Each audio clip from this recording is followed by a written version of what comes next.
On everybody, happy Tuesday. Welcome to another edition of Dangle, Bet, Celly right here live on our FTN Network YouTube page, on iTunes and Spotify. Chris Meaney and the Eric Young back with us here today, just in time to break down a two-game slate. Both of his favorite teams in action tonight, the Toronto Maple Leafs and the Nashville Predators, not playing each other. They did play each other over the weekend, EY, but both teams in action tonight, the Canucks and the Preds, and the Leafs and the Kings. Because there are only two games and just a couple tomorrow as well, maybe we could take a quick peek at tomorrow's slate. We could dive into some of the early season surprises in the NHL. We can maybe talk a little fantasy hockey, go over some of our picks in the draft from last week as well. The Dangle Bet Celly League is now into week 2 of the NHL season as well. Maybe we could take a look at some awards. We'll have a little fun chat here when it comes to the NHL. But welcome back, sir. How have you been? And are you excited about both of your squads being in action tonight? Yeah, definitely good to be back. Kind of burning on both ends right now. Like 40-something hours of air travel over the last week. 5 wrestling matches. And now I'm here back at my house in the beautiful Dangle Bet Celly studio, chatting hockey with my buddy. And everything's right in the world. 2 games only. One at well, here at 6, but there at 7, and another game at 10 Eastern. And I get to watch them both on my couch, and it couldn't be better, man. I mean, I'd prefer 20 games. You know, I was traveling when they did the Frozen Frenzy thing on ESPN, so I didn't really get to watch it. Sounds like fairly positive about it. I mean, obviously it can't be like the Red Zone because the game is too fast to be jumping around and when people are about to score. But it looks like it went well. I think it's a great idea. The more stuff like that they can get, the better it'll be for the league. And happy to be here chatting hockey with you, man. Yeah, I thought it was great, actually. I thought it was well done. You know, for 16 games, the production was fantastic. I showed it to the ESPN crew, and I was entertained. And the games started pretty late, like that last one. The Golden Knights and the Flyers started at 12:05 my time in the morning, and this Canucks game will start at 11:08 my time again, and I'll watch it. I was up last night watching the Habs and the Golden Knights. Man, Montreal took it to Vegas. They have played really good hockey over the 5-6 years that Vegas has been in the league against the Golden Knights. And man, Vegas had their first shot in the second period with like 4 minutes to go. Of course, they scored on it. I think it was their second shot. And then last night as well, they didn't really generate a whole lot in the third. Aiden Hill was phenomenal last night in that hockey game. I do want to give a shout out to one of our subscribers before we get going here over at FTN Daily. Turned $1 into 6 last night using the article that we spun up for him over at FTNDaily.com. You can't see the entire lineup here, but I will share it with you guys. So yeah, you see the $1 entry and 600. One of the lines that I wrote about last night was the new formed Yanni Gourde. You got to like this line. McCann, Tolvanen, and Gourde. Like, it seems like your kind of guys, right? Tolvanen you're very familiar with. We love Yanni Gourde on this show. A little fun revenge spot for him, but he was only, I think, 2-7 on DraftKings last night. So had Sid the Kid, who the Penguins just, they continue to disappoint, man. And when I watched them play, even when they played the Senators the other night, that line had 25 shot attempts and 20 shots. Crosby, Gensel, and Russ, and they didn't do a whole lot. And last night, Crosby has the 12 shots on goal, but Crosby milking in this lineup with Riley Smith and Erik Karlsson, and then McCann, Tolvanen, Yanni Gourde, Aiden Hill between the pipes. You don't see it on the board, but 27.9 fantasy points. And then Caden Gooley, who was all over the fantasy hockey article. The waiver wire articles inside the description of this video. It's free every weekend, just previewing the week to come, 4-game streams, deep league ads, attacking the schedule. And Caden Gooley's a guy that I've just really noticed playing some heavy minutes for the Canadians, blocking shots, shooting the puck. He's got a couple points already so far, and he was 3-3 on DraftKings. So until DK bumps him up to maybe 4-4, 4-5, I still think he's a pretty solid pick there. So congrats to our guy. We just said not to tag him or anything, but I'll give him some love here on the show. SMP 154 has had a lot of success playing some DFS. I was chatting to him earlier. So a little bit of leverage there. The thought process here in tournaments was Jonas Johansson had back-to-back shutouts. And when a goalie has back-to-back shutouts, you really just want to avoid them in tournaments. So a little bit of leverage on the field where Johansson was owned in like 20% of leagues. And these Kraken guys were hardly owned. McCann, 2%, Gord, 4%, Tolvanen, 2%. So you get a little bit of leverage there on the field. And we have articles every time there's at least a 3-game slate. So we won't have an article over at ftndaily.com, but we'll have some chatter inside the Discord. And tomorrow we'll be back. I'll have an article. And then my guy Lee will take care of Tuesdays, Thursdays, and Fridays. I'm on Monday, Wednesdays, and Saturdays. And then we have Griff Dog on Sundays. So if you are looking to be part of the daily fantasy community, hit us up. Use promo code Meaney, save yourself a little bit of cash. And then we have optimizers across like the NBA, NFL, and when golf is back, we got some golf stuff there for you. But a lot of DFS content, a lot of betting content, free NHL betting article on our website today at ftnbets.com for myself. So look forward to that. And we'll just get after some of the picks here today. Is there anything you want to just get into the games and then we'll talk surprises? Because there's some people here, they probably want to get into the games tonight and then we'll talk surprises, maybe some awards and some fantasy hockey advice. But as per usual, we want to say what up to the crew. Adam Szymanski in the house. Morning, fam. Welcome in, dude. Just still very impressed with that Couturier, Tippett, and Cam Atkinson line. They're playing really good hockey. Tippett is second in the NHL in shots at 5-5. They've been really good to us over the past couple of weeks from a betting standpoint and from a DFS standpoint, sneaky good. And season-long leagues, these guys should all be owned. Daily Handle with Jordan Allen. Good morning, Means and everybody. I was chatting with Jordan last night in the wee hours of the morning, and he's breaking trades to me on Mean Streets and in the chat last night with James Harden. Adam Szymanski, Quinn Hughes, auto bet for over 2.5 shots at this point. He's playing really, really good hockey. Actually, it's my favorite play, I think, of the day, to be honest. Adam, Quinn Hughes, got the C on the sweater now, and always just known for as an offensive defenseman.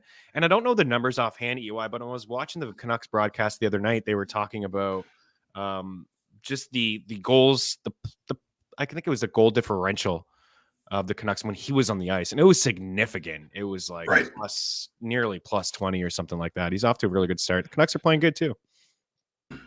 Yeah, I mean, it does kind of feel like bizarro world, right? Like there's a lot of teams that we were kind of thinking about being good or were good last year and thinking that they're going to take a step, and they're just up and down and really inconsistent. And then teams that you're like your Canadians, I know you're waiting for the bottom to fall out because it'll happen.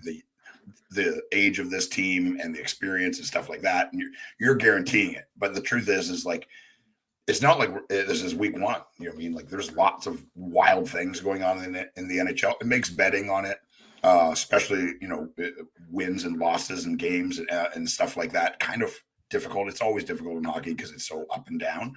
But it feels more up and down this year than I can remember in the last decade or so. I was listening to, I listened to you and Dimitri on his podcast, hell of a job representing the fantasy community. Dimitri is a really good dude, smart guy. Yeah, he gave you a shout out. He wants to jump on the show with us. We got to get him on. He's so intelligent. Yeah, we got to. Yeah, so smart. Has been. I've been listening to his podcast from day one. Haven't missed an episode. So shout out to Dimitri Filipovic. If you want to learn something about hockey and learn something about how to watch games and kind of analytics and really kind of deep dives, that's a podcast for you. So everybody in this group, these lunatics, they should all be listening to it. And I also listen to him with Daryl Belfry, which is another guy that's super fascinating if you want to learn about hockey. He's got his own podcast and is on Dimitri's quite often. They're talking about Quinn Hughes and all of his offseason work. And like, he's not known as like this crazy defender, but because of his skating ability, like the NHL it's literally just about skating at this point. Like, like size and physical toughness. Those are all things that matter. But in the end, what dictates pace, what dictates scoring, what dictates defense is skating. And Quinn Hughes is elite, frontwards and backwards. And his gap control, his stick. I mean, he's a tiny human being, right? Like, I mean, 10 years ago, a guy his size, it would be very rare for a man his size to play defense. And now he's super effective. and he changed his shot and changed his curve, and he did all these things in the offseason, and it's paying off. So it's really cool to follow along with that. I mean, obviously, getting the C on your thing, like there's a lot of responsibility there, but that comes with knowing that the players and the staff and the organization is confident in you. That gives you fuel for the fire. So it's been cool to follow along, and as long as he's at 2.5, I think you should be hammering that. And he's not only at 2.5, he's plus money. He's plus 105 for 3 shots here today. And he's had at least 3 shots in every single game but one, 7 of the 8. And not just that, he's had 4 shots in 5 of those matchups. So he comes in, with 6 games in a row with at least 3 shots, and 4 of those 6 he's had at least 4 shots. So did I say that right? 6 straight games, at least 3, and 4 of them with at least 4. And it's just the ice time, right? It's considerable. He's 25 minutes, 25, 25, 26, 25, 25. Like, he is just eating up a ton of ice. So BetMGM has him at plus 105 for 3 shots. Unibet is hanging minus 130, DraftKings minus 115. So still a decent price. And I mean, I don't mind the assists at minus 125 for an apple for him too. But we'll get into that game in a little bit. But I couldn't agree more, Adam. It is my favorite pick of the day, and like that we're getting plus money on it, and it's going to be in the FTN betting article that it will be live here soon, I think, over at ftnbets.com. Troy, oh yeah, I forgot all about this. So last week when you missed the show, the Blue Jackets and the Habs played, and of course Troy was very confident about his Columbus Blue Jackets, and I was feeling the Habs, and then I was feeling the Habs at the start of the show, and then they announced Montembeault would be the starter, and Montembeault played great last night, but Jake Allen's been amazing. And you're right. The Canadians are playing good, and Sean Monahan is very underrated. I hope he stays healthy. He does some great things every time I watch him play. Caulfield scored, and Suzuki was great against his former squad. A little revenge. He was drafted by the Golden Knights. A little revenge there. I'm sure the Golden Knights don't regret much that many of the trades and the moves that they've made, but that's probably one that they'd like to have back. But anyways, so Troy wanted to have this fun little bet with us where, if the Blue Jackets won, he was going to come on the show with us as a guest and talk some hockey, which I'm fine with anyways, Troy, even though you lost the bet. And he said, if the Canadians won, free Islanders tickets, let me know when we're in town. Apparently he's taking us to an Islanders game now. He's going to make it happen because he's well connected in the area. So I guess Troy will take you up on that. It's not really needed. You don't have to buy us tickets. You're a good dude, good soul. And your hockey, but that was Cole Caulfield, buddy. He'll get you. I love winning bets that I didn't even make. Not even here. You're going to a Islanders game thanks to Cole Caulfield. I saw a stat from Sportsnet. It's like 6 overtime winners already in his career, the fastest to get to 6. Like, that guy he just snipes, man. Like, he just snipes. So all right, Troy. I'm not sure Columbus could be playing better hockey and be on a losing streak. Yeah, we need more of a Wi-Fi, some more Wi-Fi fights there. Man, that was good stuff. Frozen Frenzy was not fun from a betting perspective in terms of captain games. It was challenging. I feel like we had I don't know if that was the big day that we had. I think we did in the article. And fun little frenzy. Yeah, we had a fun little frenzy promo code there over at ftnbets.com. Torts being typical Torts and getting everything out of a team, which they can start losing because they're far from a playoff team. They will. They'll start regressing, I think, right? I don't know. You hope Couturier and Atkinson can stay healthy.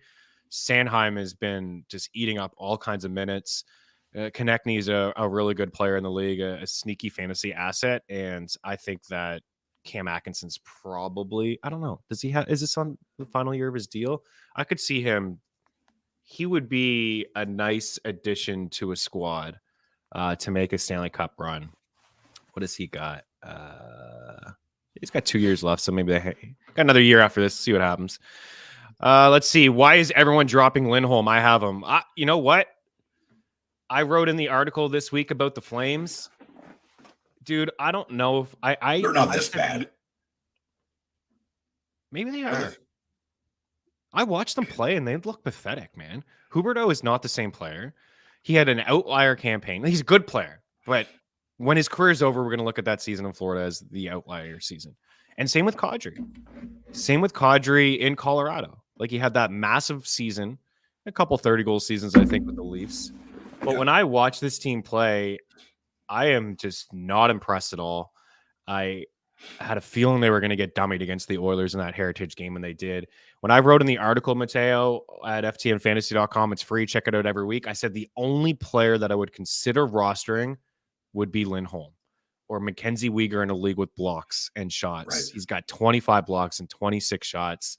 This team, I don't know, man. I don't know if, like, I don't. Mangiapane leads the team with 3 goals.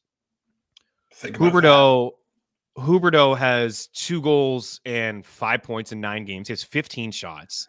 So he's not shooting the puck. These guys that don't shoot the puck and they're not hitting the score sheet, they're a waste of my time. They're useless for fantasy. They really are. So Huberdeau is, I mean, he's ranked 350th in those leagues, in our Dangle Bet Celly league. I like Anderson as a player. You know, his 4-game suspension is served now. That's a guy that I do like, and we'll see the ice time come down a little bit for Mackenzie Weegar. But I'm not interested in Blake Coleman and I don't know, Mikhail Blackman. Yeah, fringe players. I would not drop Lindholm. It's too early. He's the only guy I would roster. Huberdeau is debatable. I mean, I don't think he's going to be. I mean, that obviously that season is outlier. What worries me is a buddy of mine lives in Calgary. His name's Raj, wrestling guy, awesome dude, loves hockey. He really knows what's going on in Calgary. And like 2 of the most vocal people wanting Sutter out was Kadri and Huberdeau. You can't. Now they got to step up. Now you can't raise a stink like that. Get a man fired and refuse to play for him, and then play like this. Like, I mean, Kadri scored the other night in the last game, but he's got 2 points. He's got 2 friggin' points in 9 games. Anyways, I think the Flames are in a pile of hurt. I think that they're. We'll see. I don't think they're this bad. I refuse to believe that with the personnel that they have. You think they make the playoffs?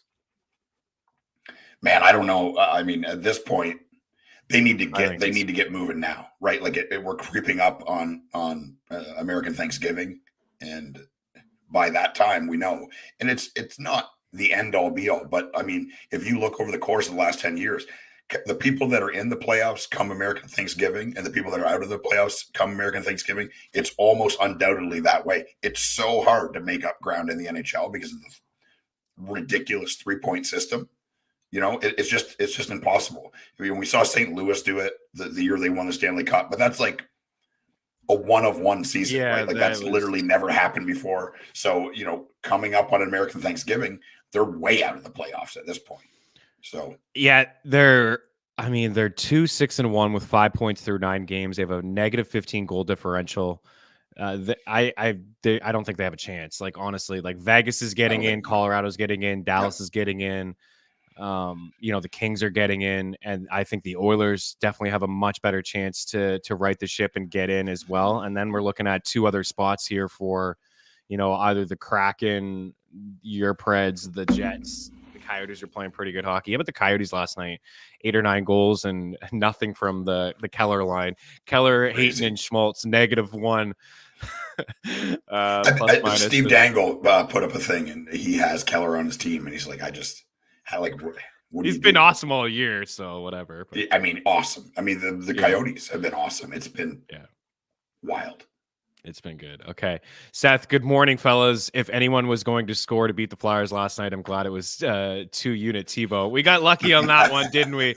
I got excited, and I put 2 units on TiVo Teravainen. He's been awesome. I just don't understand books. Like, it was mostly the odds that we got and the run, right? Yeah, it was basically a point per game guy. He's scoring a goal. It came off a hat trick. He's on that top line with Aho and Jarvis. I liked the matchup, and he did score pretty late. Yeah, to beat your Flyers last night. I guess it was bittersweet for you. You got the 2 units on the goal, but a loss there for Philly. I like this call too. Trevor Moore over 2.5 shots until the books adjust. What a stud. Yeah, he's definitely one of our favorite guys, like underrated guys to talk about from a 5-5 standpoint. Yeah, I have TiVo, and he helped win the week here. Columbus embarrassed the Flames. You generally think that they are putrid. There seems to be a lot of tension in the locker room. There does seem to be something else aside from, The Sutter well is being gone poisoned. now. The well is poisoned. Lindholm does seem like a guy that is going to get moved. We'll see what happens there. I'm dropping Lindholm for Mike Anderson right now. I mean, that's a move that I don't even know if I would bother doing. Like, I would take the upside in Anderson. You're just basically picking up a defenseman that can help you with some blocks and shots. I would rather hold on to the forward. And I don't know. You say your other Ds are Fox, Justin Falk, and Cam Fowler. Yeah, I don't know. Is Michael Matheson out there for you? Even Caden Gooley, man, that guy's going to block a lot of shots, shoot the puck. Are we sure Cooley didn't get that fourth goal last night? Had a Bedard Cooley goal, a parlay. Oh man, I thought at first that he did, but looking at the replay, it didn't seem like it. Adam there, but let's get into tonight now. We got. We'll start here with the Leafs. Your Leafs. I put in the tracker recently, Joseph Woll to win the Calder at 30-1. Do you think that it's a legit possibility that he could win Rookie of the Year? Do you think that he is completely taking over from Samsonov, who's looked very mediocre? Is this a 50-50 split now? Is this reason to be worried about Samsonov? Would you buy low on Samsonov in a fantasy hockey league? I'm throwing a lot of questions at you, but right now the storyline to me in Toronto is this kid overtaking the net. Yeah, definitely. And, people that are close to the Toronto organization, I feel like this is always what Toronto has wanted. I don't know if they thought it would be at this point. I don't know if they thought it would be this soon, but it's clearly happening. I'm a person, obviously, I'm a Maple Leafs fan. I drafted Samsonov in a lot of leagues, especially where there's wins, because I just, think and believe and know that Toronto is going to be a highly competitive team in the regular season, like they have been for the last 5 to 8 years. But again, this is bizarro world, right? Like it's very clear that Woll is outplaying him completely, but not even close. It's not even close. It's not even close. Do you move off of Samsonov? Can you get Woll? I imagine Woll's already been picked up in leagues. So I don't know, man. It's hard to say. I think, if Woll wobbles a bit, it will just go back to being Samsonov's net. But at this point, we're heading towards this being Justin Woll's goal and Samsonov being the backup. Yeah, if you have both, great. If you have Samsonov, maybe you trade him to the Woll owner and say, hey, listen, you're going to get 50 combined wins from these two guys. Like, they'll be hot and cold. They'll go back and forth. Maybe you just hang on to Woll and ride this thing out. But I think 30-1, I'm not getting crazy. It's 60-1 to win the Vezina, but 30-1 to win the Calder at FanDuel. DraftKings is hanging 18-1. I think that's a pretty decent sprinkle. I know all the eyes are on Connor Bedard, and Bedard looks fantastic. But look at the team he's playing on. Like, they just got worked. They lost by a touchdown last night to the Arizona Coyotes. It's a bad top team. line in Arizona didn't do anything. Yeah, he's going to do his thing. He's going to, score 25, 30 goals and have 60, 65 points. But if Joseph Woll rattles off 30, 35 wins as a rookie goalie and has a 920 save percentage with a sub 2.5 goals against average, like, that's going to fly.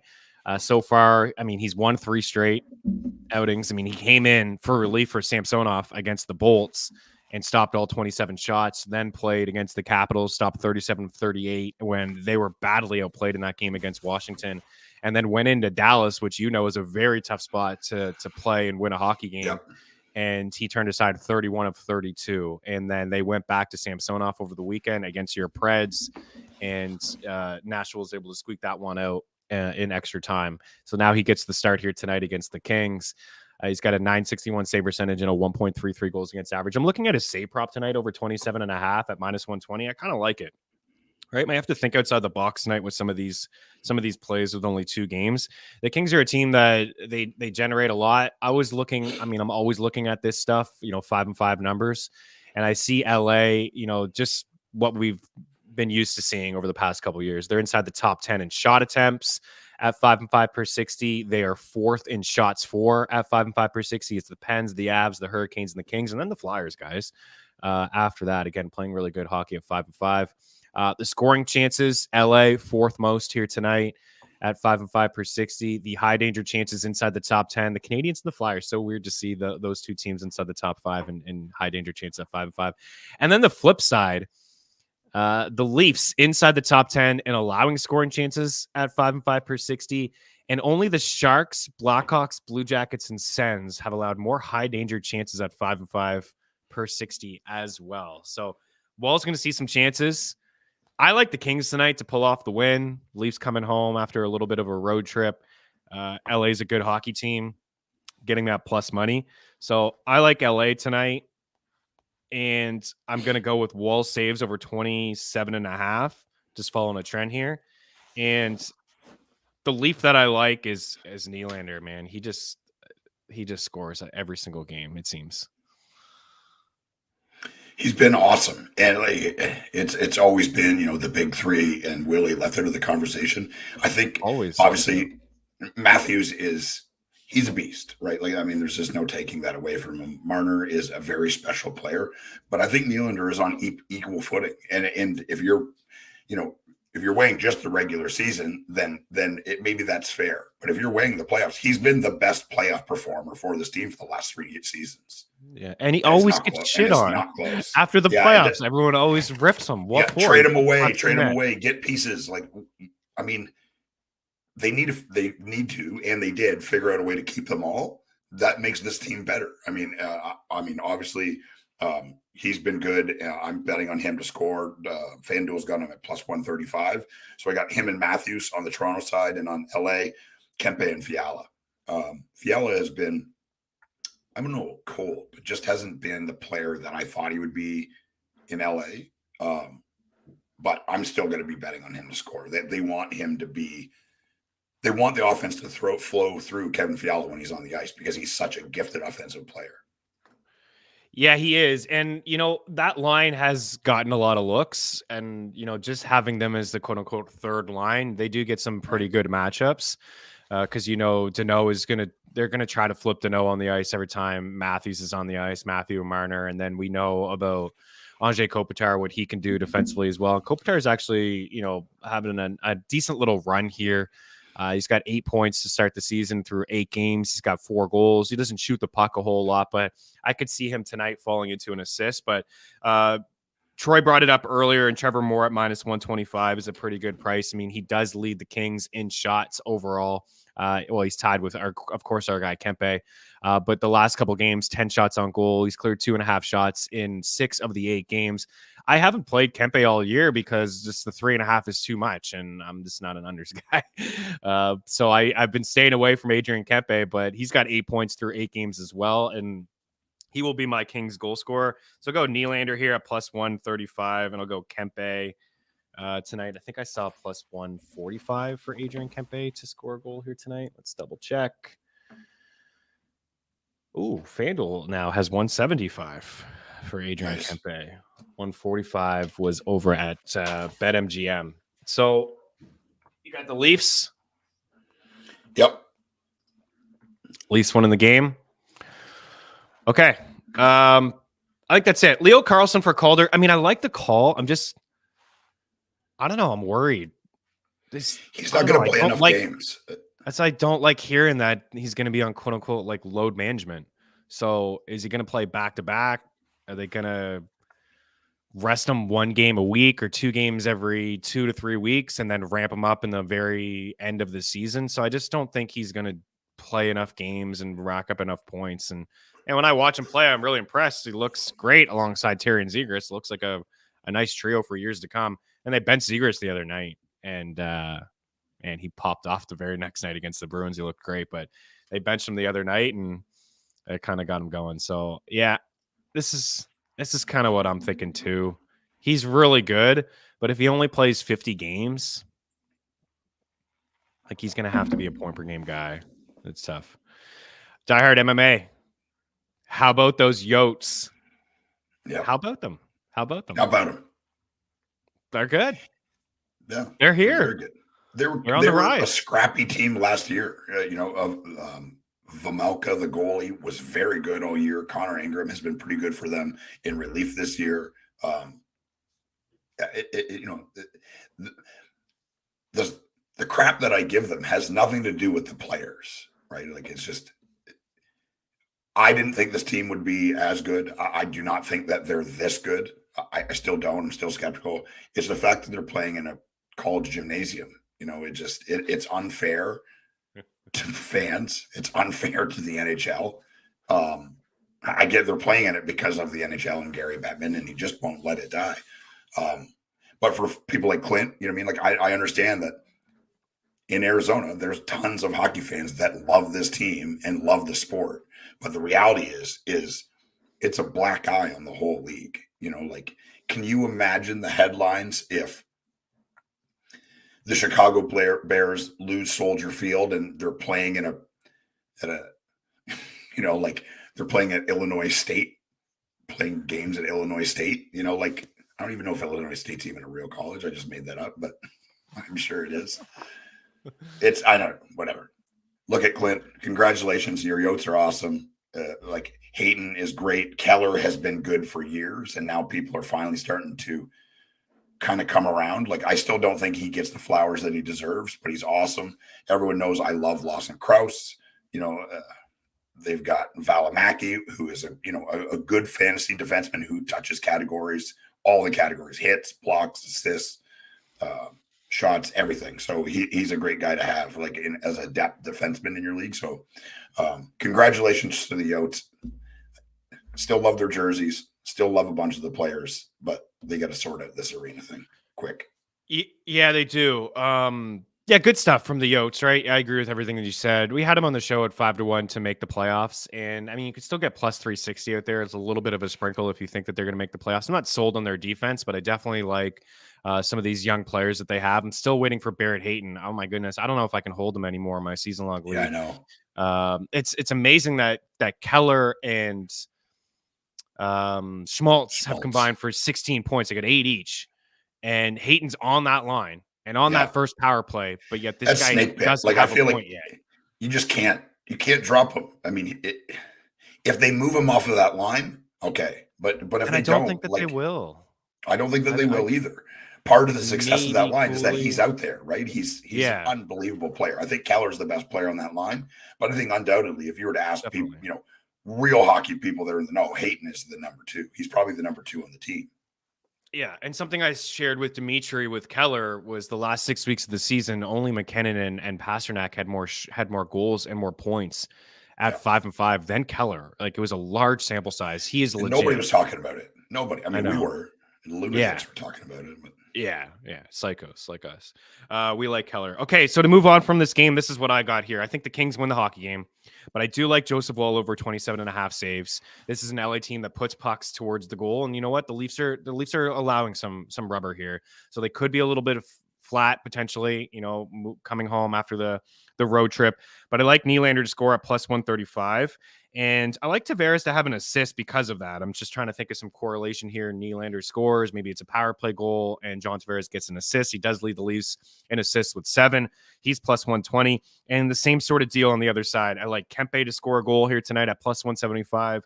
And then I'm going to go with Kopitar for an assist at plus 130. For shots, I like Moore at over 2.5 shots at minus 125. And I'm going to lean with Nylander for over 3.5 shots as well at plus 100 for Willie. And he's just playing really good hockey. All the eyes, all the attention's on Austin Matthews. But every time I watch this Leafs team play, and it goes back to 3 years, every time Nylander touches the puck, he just makes things happen. Something happens. He's got a slick wrister.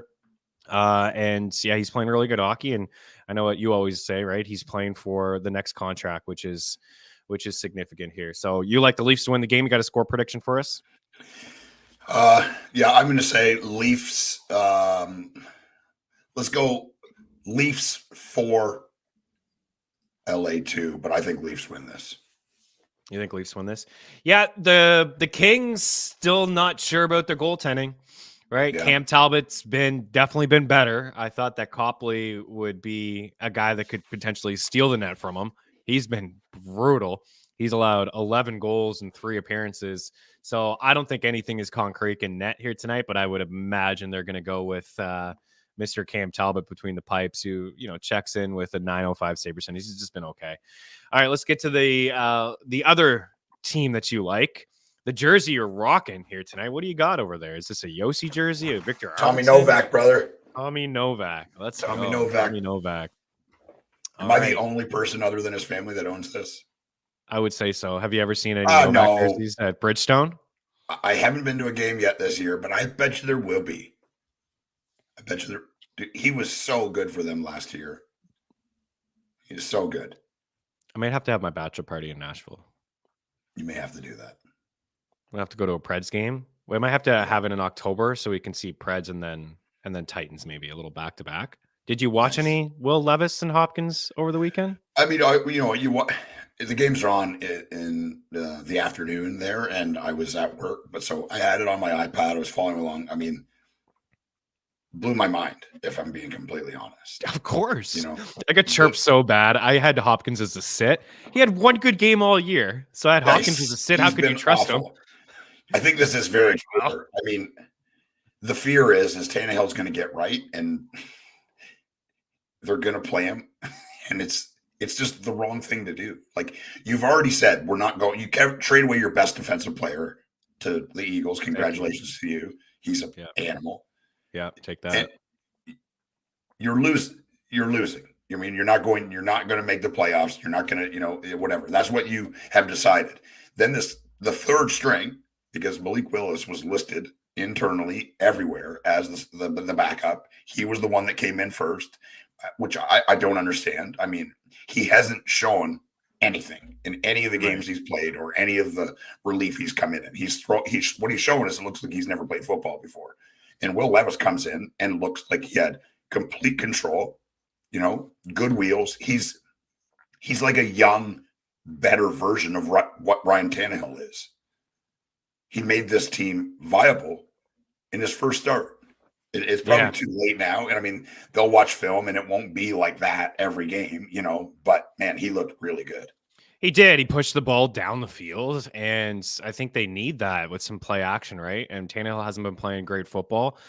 That was part of my reason too to list Hopkins as a sit, because when I heard there'll be reps for Malik and reps for Levis, I'm like, this sounds ugly, like a disaster. Get me out. So anyways, I love the comments. This didn't age too well. Like, all right, thanks for coming back and watching the video again and giving me. When you talk about fantasy and betting every day, lots of it's not going to age well, guys. It's going to happen. Yeah.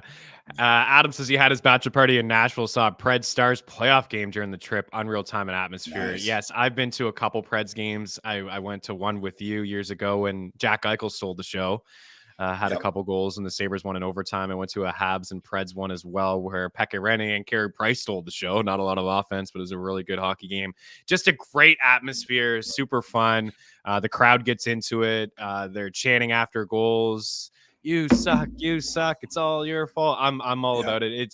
It highly recommends Nashville and Vegas. I've been to about half the arenas across the league, and those are the top two. Of course, the Bell Center is like no place like it. But those two atmospheres, Nashville and Vegas, they're definitely doing it right. As for tonight, both teams playing really good. The Canucks check in with a 5-2-1 record. They have 31 goals for, 19 against. They are second in the Pacific Division. Just behind Vegas, but the Golden Knights are 9-0-1. They're cruising. And then in the Central, the Preds are 4-4. So playing pretty good hockey, getting some contributions from Novak. Philip Forsberg's off to a good start. Ryan O'Reilly's putting the puck in the net. And we talked about Quinn Hughes. So I'll start with Hughes. Plus 105 at BetMGM. We talked about him off the top of the show. If you're just jumping in here now, he has been hitting consistently over 2.5 shots, and a few of those games at least 4 shots, and just heavy ice time for him. And on the other side, I just going to continue here with Forsberg. The shot attempts have come down here a little bit for Philip Forsberg, but he's still, I think he's tied for 10th now in shots at 5-5 per 60. This Canucks team, at the start of the season, their numbers were like, whoa, they're giving up a lot of rubber, but they did play the Oilers in the first 2 games of the season. And even though they won those games, they still gave up a lot of quality scoring chances at 5-5. But for Philip Forsberg tonight, decent little price here at minus 120 at BetMGM for 4 shots here this evening. What do you got on your card? Yeah, I'm going Forsberg here at what was it, plus 145, and Evangelista.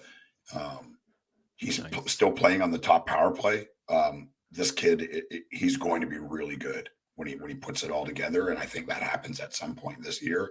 He's like a kind of like a William Nylander, kind of a smaller guy but stout. It feels like every time he touches the pucks, there is a possibility of something good happening. Those are the kind of the players that I want to bet on. So I got those two, and then I'm going Pettersson and Boeser. Boeser is off to a pretty good start this year. He's the trigger man on that power play, right? You know, they want the puck coming off of his stick. That's how the power play is designed, and that's what they want. That's not always going to be the case, but if on a power play, if I'm betting on guys to score, I want the guy that the team wants shooting the puck, and there's no doubt about it. For Vancouver, if they have it their way, the puck is coming off a Boeser's stick. Yeah, that's a good call. I'm going to jump on the 2.5 shots for Boeser. I've been doing a little bit of this. It's been inconsistent. He's only cleared in 4 of the 8 games. But you're right. He is the shooter. They want to get him the puck. He's got 7 shots over his last 2 games. So I think that one is pretty solid at minus 106. I was looking at, even though I mentioned Quinn Hughes for an assist at minus 125 is pretty solid. Elias Pettersson's probably just to eat a little bit more juice at minus 135 for him. I mean, he's got 11 assists. Like him and JT Miller have combined for 19 assists. They're really distributing the puck. Crazy. Elias Pettersson's shot prop is at 2.5 at minus 140 at DraftKings. Most books have him at 3.5, but he's not really shooting. He's only cleared 2.5 shots in 1 of his previous 7 games. So maybe the assist for Pettersson, there's not a lot to really go after tonight, guys, but the assist at minus 135 is okay. Let me check actually JT Miller as well, because if we can get a Brock Boeser goal, it's most likely going to be assisted on by JT Miller. Miller at minus 110 is not too bad either. So I think actually all 3 of those guys for assists are in pretty good spots. And then maybe the Ryan O'Reilly apple. We get a Forsberg goal from Ryan O'Reilly. That's plus 185. I mean, it's no surprise, right? O'Reilly's looked awesome. Yeah. And you can get plus 195 for Forsberg to score too at FanDuel. That's pretty good. I do have it written down as 195. I just can't read my. Oh, you do? Okay. Yep. You are a savage. Any other Preds impressing you? Nyquist, I noticed, shoots the puck quite a bit. Playing up on that top line, right? I mean, he's been a great player. I remember him coming into Detroit as kind of this unknown guy, and he went off. I want to say he scored like 30 goals in his rookie or his second season when no one knew who he was. I ended up picking him up, and I remember it because it worked out in my favor. Like I picked him up off waiver wires, and when Detroit was bad. This is a very, very good player. He's jumped all over the place, but he's been a very effective and very good player everywhere he's gone. And this was the kind of player that the Preds needed. This guy, an experienced guy that they could trust in heavier minutes, who can play, up and down the lineup. He's a really, really good player. And playing him, O'Reilly and Forsberg in the top line has looked really, really good. I like Gus Nyquist as a player. I mean, if I'm not going to be betting on him to score. He's not playing on the top power play. That's why I'm going to go Evangelista. And plus, Evangelista, he's an offensive guy that they want him to get going, and he's plus 350 to score. Nice. That's pretty solid. Given the opportunity, He's scoring tonight. Nice. Given the opportunity, it's a pretty good bet right here on 2 games. So I like the Canucks here tonight. So just to recap here, I got Hughes over 2.5 shots, Brock over 2.5 shots. I got, I'm going to go with Ryan O'Reilly for a point instead at minus 120, but I'd like the assist at plus 185. But at minus 120, I think that's a pretty good price. I'm going to go with Pettersson for an apple, Hughes for an apple, and also JT Miller for an apple. Those are assists. Okay, I think we've done it. I think we got through the games. There's some comments here. We can get through this. Maybe we can wrap up with just a quick look at tomorrow, maybe just overall thoughts here. Guys are just talking about arenas. Yeah, the Devils arena, I mean, they're playing so good and they're not selling out. Yeah. How are the Devils not selling out to complete the Hughes? Yeah, I mean, all 3 of those guys on one team. It was funny. They asked Jack the other day on the broadcast, who's the tougher defenseman to get around, Luke or Quinn? And he said Luke. And then they asked Quinn later. Then they talked about it. He said, your brother Jack said that Luke, basically, Luke's a better defenseman than you, according to Jack. And he's like, Jack won a minute, but when we work out together in the summer, Luke steals the show. Like, Luke is the guy that is just all over the ice. All three of those guys are phenomenal hockey players, and yeah, Luke is built like a beauty, man. He's gonna be a good one in the league. And I don't know why they don't sell out. They just don't sell out. If the Kings are going to try to match Danault line against Matthews, which Kings line will get the softer Leafs line defensively? I think it's just, it's exactly what we mentioned earlier, Troy, and Pierre-Luc Dubois and Fiala. These guys are getting softer matchups. I mean, it's just they're 3 lines deep. They're pretty solid, and I don't know if it'll be the case every time Matthews jumps over the boards, but that's what Danault does best. He has a history of shutting down Matthews and Marner.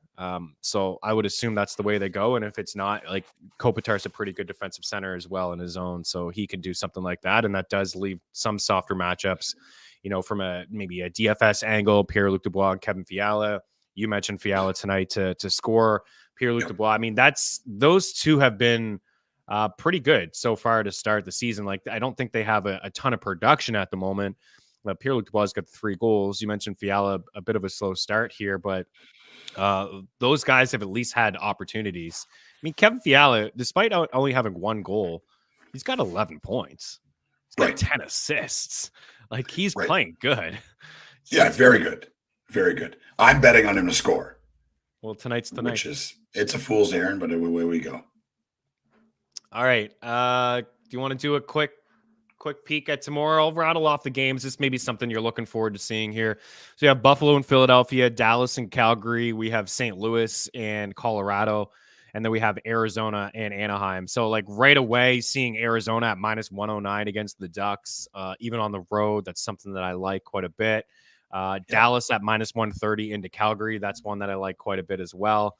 I'm going to continue to ride the Tippett, Couturier, and Cam Atkinson line. Maybe all three of those. They're one of the best lines in the NHL. Tippett, second in the NHL in 5-5 in shots at 5-5. So I'll be diving into Cam Atkinson shots, maybe those 3 guys to hit the score sheet.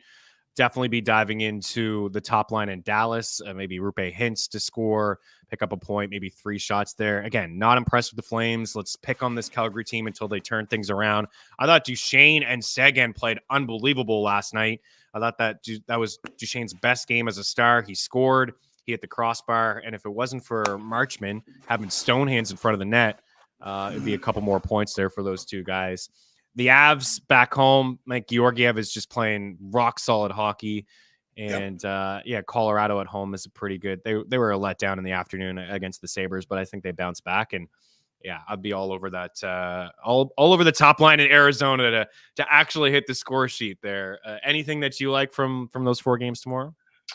I mean, Dallas has been playing awesome. It's crazy to say, like, the Buffalo and Philly is a very interesting game, very interesting betting wise, very interesting fantasy wise, with tons of relative players. Tage Thompson off to a slow start, especially the way he erupted into the gates last year. But I still think he's one of the 10 best players in the NHL, and I'm not going to change my mind on that. I'm with you, lockstep with Colorado. And crazy to say, like, the Anaheim Ducks, I don't know if you know this, but Frank Vetrano is tied for the record for goals right now in the NHL. I'm going to just quickly go through our guy. Our guy. Yeah, our guy. And I'm going to go years. The top 5 goal scorers right now in the NHL. Travis Konechny, who plays for the Philadelphia Flyers, who everyone was sure was going to be rotten. Sam Reinhart, a throwaway piece from Buffalo that Florida played nothing for. He's playing unbelievable hockey. Another one of our guys, a guy that we've loved forever. Pasternak, for what everyone, including me, thought the Boston Bruins would be dead, and here they are with this 19-year-old child, was a number 2 centerman, eating up the league.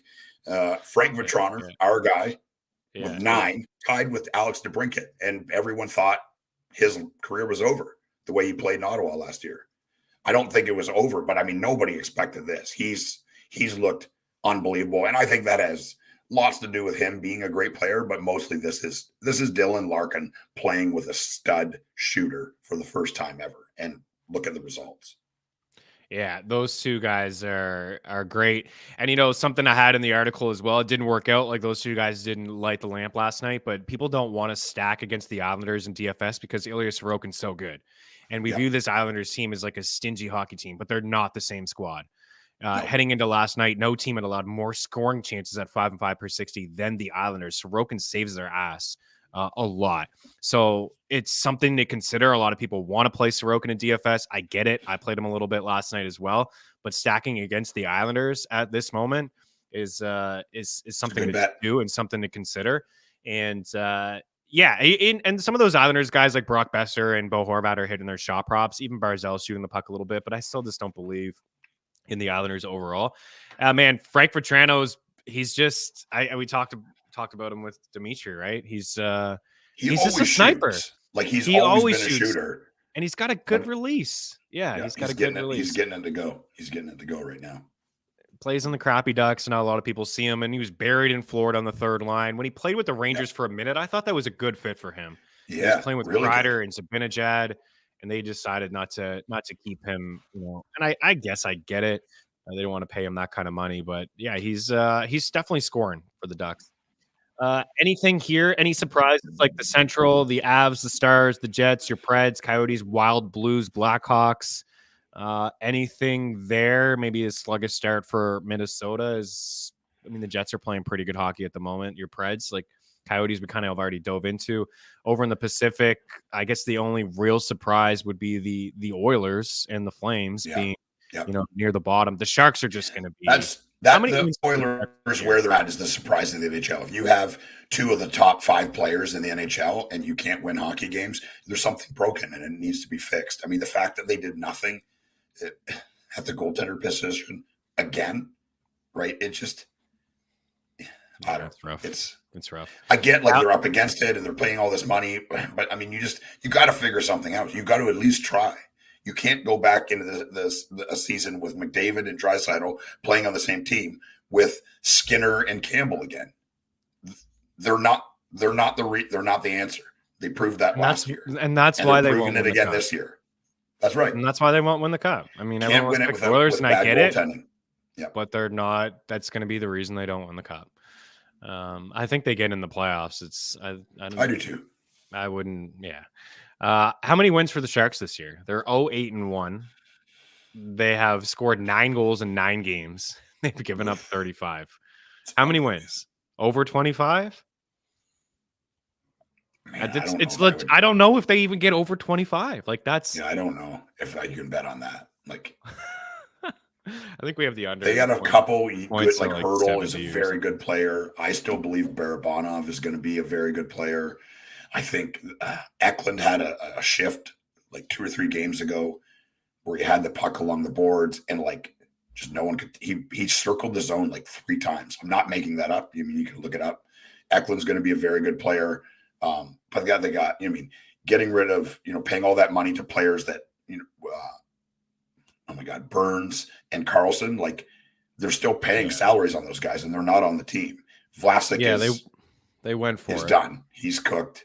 They don't have personnel to win hockey games. They don't have goaltenders to win hockey games. And the reality is they're not trying to win hockey games. So I think, as far as Greer going as a San Jose Sharks GM, as a new GM, I think he's done everything right.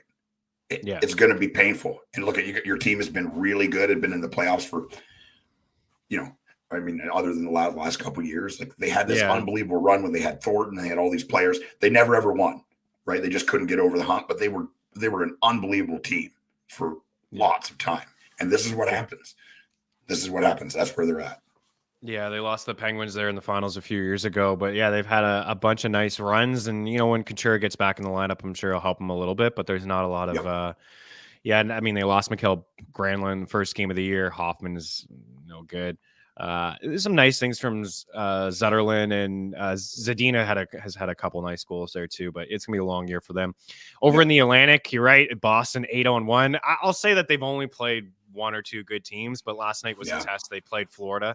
And they lost to Florida, or they beat Florida in overtime, but they haven't played anyone spectacular. But hey, there they are again, just cruising. They're winning games. They've only allowed only allowed 14 goals in 9 games. They've only scored 29, but here they are with a plus 15 goal differential, which is the second best mark in the NHL behind the Golden Knights at plus 16. But the Atlantic Division, Boston, Detroit, Montreal, Toronto, Tampa, Florida, Ottawa, and Buffalo. So the 2 teams that I thought would definitely take a leap forward here. The Senators and the Sabres, pretty inconsistent starts for both of those squads. We're starting to see Tage and Tuck get going here a little bit. I still view them as buy low candidates. For Ottawa, it's just so strange, man. Like one night they'll look like they're one of the best teams in the league, and then the other night they can't keep the puck out of their net. Thomas Chabot is hurt again, out for a few weeks. I still like this team to make the playoffs, but the Lightning are getting some goaltending from Jonas Johansson and they're just kind of weathering the storm until Vasilevsky comes back, and Brendan Montour and Aaron Ekblad are with the team. So they're going to return very soon, and then Sam Bennett returned last night. So the Panthers, we'll see the Canadians regress. I'm sure we'll see Detroit regress here a little bit too. Their shooting percentage is off the charts. Of course, Larkin and DeBrincat will be great all year, but I think some other guys maybe regress on that squad. Who, out of all the Atlantic teams, pick 4 to make the playoffs? Boston, Toronto. Yeah, I think that's automatic. And the Boston one, I don't know if I would have said that at the start of the year. I think I probably would have bet against it. Adam's not buying into the Bruins. He's not buying. He's not buying it. Boston, Toronto. I still believe Ottawa makes it. Tampa or Florida. And I'm going to say Florida. Maybe you're a Detroit guy. I think Florida gets in too. I don't think Detroit overall has enough good players. And more importantly, Ville Husso and James Reimer. I don't know. Yeah. Reimer's playing all right, but Hughes. So I agree. Yeah. I think Detroit is just on the outside. Maybe 5 teams from the Atlantic make the playoffs. In the Metro, we have the Rangers, the Hurricanes, and the Devils. Those are 3 teams that I expect to get in. I'm not buying into the Islanders. I'm not buying the Capitals. The Flyers are playing good hockey, but they're going to regress as well. The Blue Jackets, sorry, Troy, not yet. Not yet. Like what I've seen, but not yet.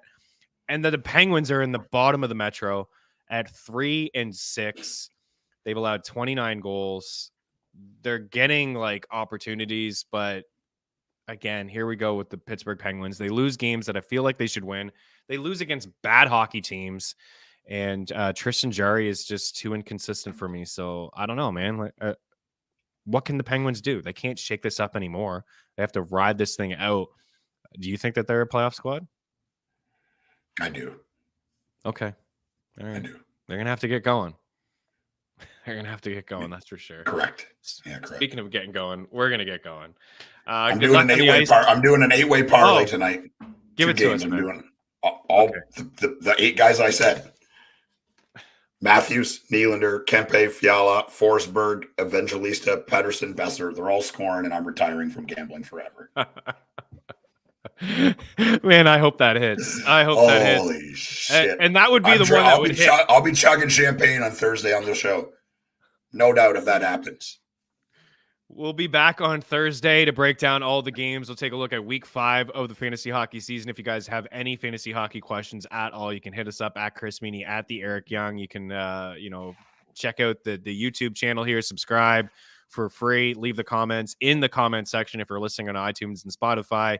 We do appreciate you guys. If you could just take 2 seconds, rate, review, subscribe. If it is iTunes that you listen to this podcast, or, if you're just a viewer here, regular on the viewer, what am I even saying here?